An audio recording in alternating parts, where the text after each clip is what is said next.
How would I teach this book? This book asks questions like, what does it mean to be a good friend? What are some microaggressions in this book? Kids can handle really heavy topics, and moreover, I think that they want to. Hi everyone, welcome back to my channel. My name is Heather. It has been a minute, but today we're gonna jump right back into a new middle grades book talk.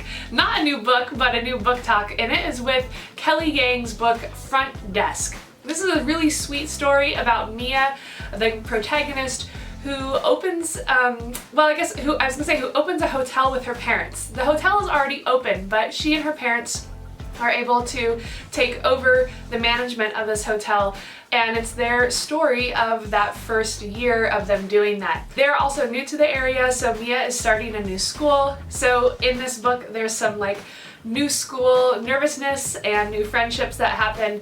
This book asks questions like, what does it mean to be a good friend? What does this mean to be a good neighbor? So if this sounds good to you, let's keep going with it. One of the writing techniques or literary techniques that I found interesting in this book is the use of italics to indicate thought. If you're teaching young writers, sometimes they're not sure how to portray their characters' thoughts on the page. Do you put them in quotes? Do you put them in italics? Do you just leave them straight up? What's the deal with character thoughts? This book does a really great job and a really consistent job of having Mia, the protagonist's thoughts, be present on the page, and they're printed in italics. So as readers, we get to see what she's thinking, but the characters don't get to always hear what she's thinking. She does a good job usually of thinking before she speaks, but as readers it's really fun to get that characterization of what are her true thoughts, what is she really not saying about other characters or thinking about, for example, the mean hotel owner. Another example of a writing technique that I found effective and worth noting are the use of analogies throughout this book. A slightly longer metaphor, for example, that kind of repeats itself throughout the book of how life can be like a roller coaster. And we'll get more into that in a second. And then the third writing technique or literary technique that I found useful and interesting in this book was when Mia would write letters to people. That was something she loves to do. She loves to write. She wants to be a writer, and we get to see some of her letters printed onto the page as well. There's a different font to indicate different handwriting, and actually there's a couple of different fonts to indicate different people's handwriting, and I always think that's really fun to try to emulate that or try to get a feel for what people's handwriting is like, because you can tell a lot about a person by their handwriting. So we get to see her letters printed on here, and one thing too is she's learning English as her second language, and so sometimes we see some of her mistakes that she's crossed out and corrected, and her mom really is kind of getting on her about how she doesn't have perfect English, but she's number one, a kid, so she's just learning. Not even native speakers know the rules that she's mastering in here, and B, it is a second language, and so that just takes time to master. But we see her process of becoming a more confident writer, more confident in terms of spelling and grammar, but also more confident in terms of what she has to say and how she says it through the printed moments of the letters that she sends to people. I have so many ideas for ways that I would teach this book if I were to teach them, and I think that I'll link them down in my Teachers Pay Teachers website. You can go click, and it'll probably be a freebie that you can just click in, and it'll just be ideas of ways to teach. I'm going to list a few of them here, and let me know if you have other ideas. You can drop them in the comments of how would you teach Front Desk by Kelly Yang if you were to teach it.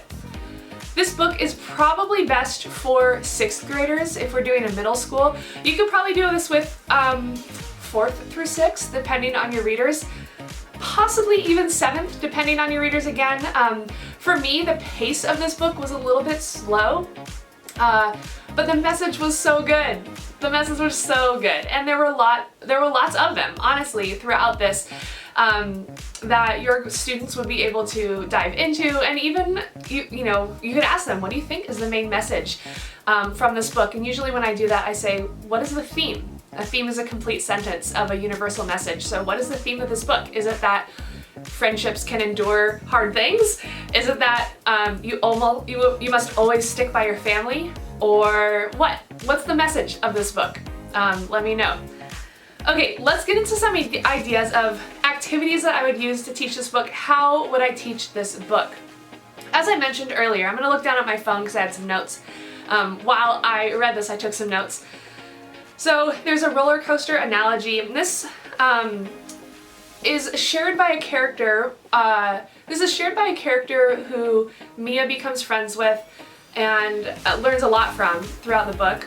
And this character says, life is like a roller coaster, not so much in the sense that there are ups and downs, that's kind of a given, but in the sense that and the rich get richer and the poor get poorer.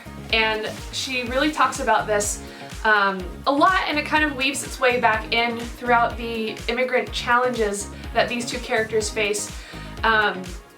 And so I think this would be a really interesting topic to discuss about what is the wealth disparity in our world? How is that created? And also kind of looking at what success is. So you could ask kind of the prompt of what is success? How do you measure success? How do these characters measure success? Does their measurement change throughout the book or what? So I think that would be really interesting. There are also many opportunities to have math integrated into this study or this unit or whatever it is you're doing with front desk. Because they own a hotel, they're checking people in, and actually Mia sits at the front desk as a child and checks people in and out, so that's kind of a fun plot point.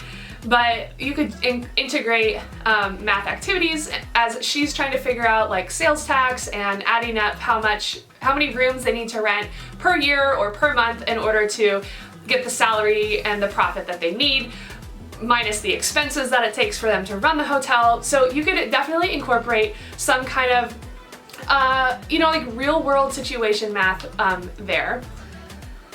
Another thing that is pervasive throughout this book is the idea of parental expectations. And this can be a heavy one, and this might be, if you're teaching it for older students, this might be a little bit more relatable than for younger students, though everyone at every age, I think, feels some kind of weight of expectations that are placed upon them. Mia, like I said earlier, really wants to be a writer, and her mother, who is insecure in her own English abilities, speaking and writing and reading, her mother kind of projects her fears on Mia and projects her lack of confidence on Mia by saying, that's not perfect, you're not going to be good enough to write this.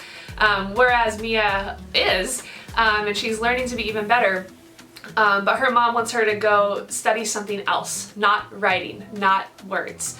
And so you could ask your students to think about that, like what types of expectations are placed on them. Maybe that would be a journal prompt or a reflection, or maybe it would be a short personal story or anecdote or essay, whatever genre you want to focus on for that bit, of a time when they either lived up to or fell short of or learned from some kind of expectations that were placed on them. Okay, there are so many. Here are a couple of more ideas that you could use to teach this wonderful book, Front Desk by Kelly Yang. One of those is microaggressions, and microaggressions is a term that's been popularized a little bit more, which is good because people can learn what that is. But what are some microaggressions in this book? What are microaggressions that you have seen in the world? How do we combat microaggressions? Lots of ways to look at it through that lens. And also addressing the myth of the model minority. Along those lines, there is racism in this book. It's interesting also to see how, to define the difference between racism and prejudice, and how racism, the systematic oppression of a certain people by a people in power, differs from prejudice or bias, or does it, and where and when. And one example I'm thinking of is when Mr. Yao, who's the mean hotel owner, racially profiles a customer and accuses them of stealing something big. And a lot of real-world examples, unfortunately, follow a similar type of racial bias. So that would be something to look at. Kids can handle really heavy topics, and moreover, I think that they want to. They want to see that you're trusting them with real-world topics, real-world information in your safe classroom.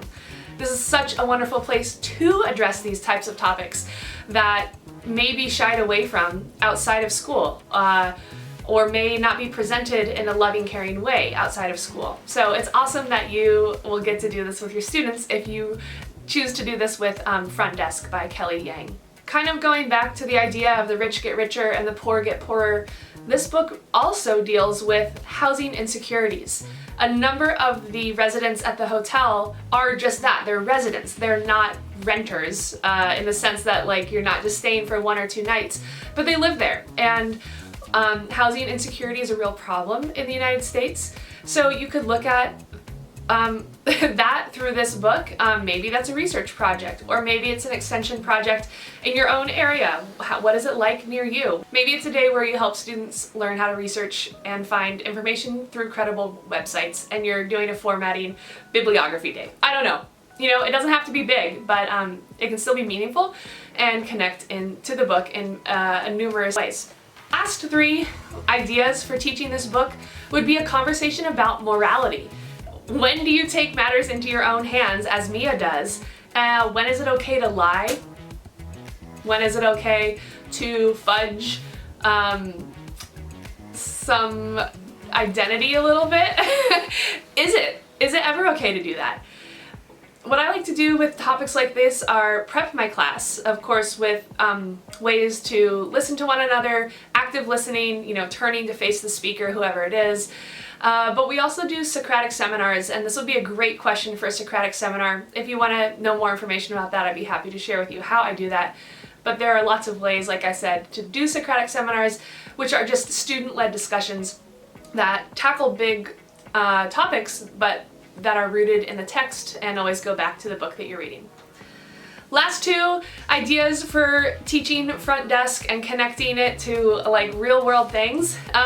Look at China's Cultural Revolution. This happens a little bit later in the book that the revolution gets brought up. You could certainly use that to fuel a study on Chinese revolution or Chinese culture or whatever. Maybe your students have immigrant backgrounds in their own families.